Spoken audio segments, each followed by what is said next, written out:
Late Sunday, 116 entrepreneurs, including Elon Musk, released a letter to the United Nations warning of the dangerous Pandora's box presented by weapons that make their own decisions about when to kill. Publications including The Guardian and The Washington Post ran headlines saying Musk and his co-signers had called for a ban on killer robots. Those headlines were misleading. The letter doesn't explicitly call for a ban, although one of the organizers has suggested it does. Rather, it offers technical advice to a UN committee on autonomous weapons formed in December. The group's warning that autonomous machines can be weapons of terror makes sense. But trying to ban them outright is probably a waste of time. That's not because it's impossible to ban weapons technologies. Some 192 nations have signed the Chemical Weapons Convention that bans chemical weapons, for example. An international agreement blocking use of laser weapons intended to cause permanent blindness is holding up nicely. Weapons systems that make their own decisions are a very different, and much broader, category. The line between weapons controlled by humans and those that fire autonomously is blurry, and many nations, including the US, have begun the process of crossing it. Moreover, technologies such as robotic aircraft and ground vehicles have proved so useful that armed forces may find giving them more independence, including to kill, irresistible. Related story: as a recent report on artificial intelligence and work commissioned by the Office of the Director of National Intelligence conclude that the technology is set to massively magnify military power.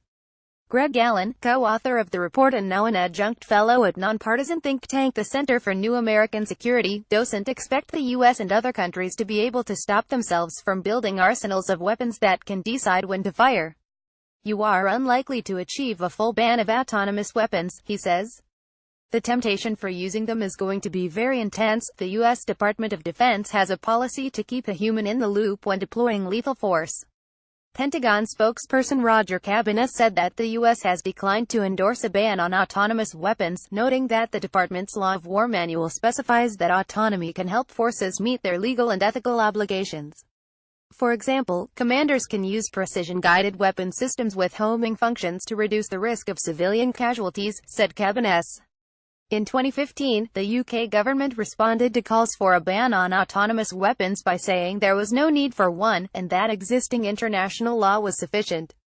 You don't have to look far to find weapons already making their own decisions to some degree. One is the Aegis ship-based missile and aircraft defense system used by the U.S. Navy.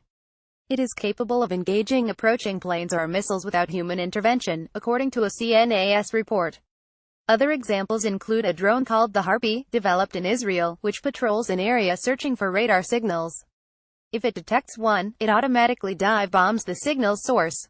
Manufacturer Israeli Aerospace Industries markets the Harpy as a fire-and-forget autonomous weapon. Musk signed an earlier letter in 2015 alongside thousands of AI experts in academia and industry that called for a ban on offensive use of autonomous weapons. Like Sunday's letter, it was supported and published by the Future of Life Institute, an organization that ponders long-term effects of AI and other technologies, and to which Musk has gifted $10 million. Toby Walsh, an AI professor at the University of New South Wales, coordinated the latest letter, a spokesperson for the university told Wired late Monday. The spokesperson said that listing autonomous weapons under the United Nations Convention on Certain Conventional Weapons would effectively be a ban. The full name of the convention describes it as providing for both prohibitions and restrictions on the use of weapons. Rebecca Krutaw, a researcher at Yale Law School, says people concerned about autonomous weapon systems should consider more constructive alternatives to campaigning for a total ban. That time and energy would be much better spent developing regulations, she says.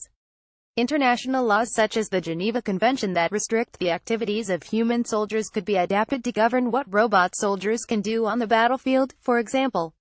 Other regulations short of a ban could try to clear up the murky question of who is held legally accountable when a piece of software makes a bad decision, for example by killing civilians. Update: August 22, 11:45 MET. This story has been updated to include comments from a representative of the University of New South Wales.